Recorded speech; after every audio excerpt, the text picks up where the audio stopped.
কিভাবে মুসলমানেরা তার মৃত ভাইয়ের রক্ত পর্যন্ত বেচতে পারে, এইটা মানে রক্ত পর্যন্ত বেচতে পারে বলতে যে আপনার মাধ্যমে ধরেন আমি একটা টাকা দান করতেছি ফিলিস্তিনের গাজায়, আপনি পৌঁছে দিবেন। তো এই ত্রাণটা আপনি ফিলিস্তিনের গাজায় পৌঁছে দেওয়াকে ব্যবসা হিসেবে গ্রহণ করেছেন। এই ব্যবসার হাত বদল হতে হতে ফিলিস্তিনের গাজায় যার কাছে পৌঁছবে তার পর্যন্ত পৌঁছতে পৌঁছতে এই টাকা শেষ হতে থাকবে। বিশাল বড় সিন্ডিকেট আছে, এই সিন্ডিকেটকে অতিক্রম না করে আপনি টাকা গাজায় পৌঁছাতে পারবেন না।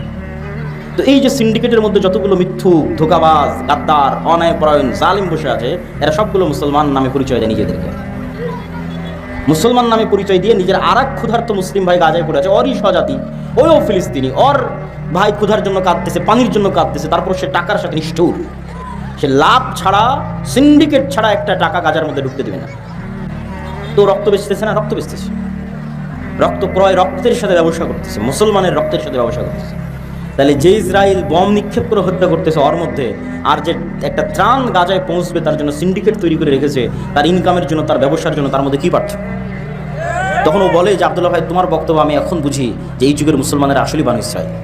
এরা বাহ্যিকভাবে সালাত, সিয়াম, হজ, জাকাত দেখিয়ে বুঝাতে চায় এরা অনেক ভালো, কিন্তু আসলে মিথ্যুক, অন্যায়পরায়ণ, অসৎ। তাহলে এরা যদি গোলাম না থাকে কারা গোলাম থাকে?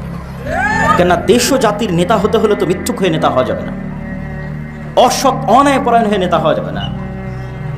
কিন্তু শত করা কতজন নিবেন আপনি?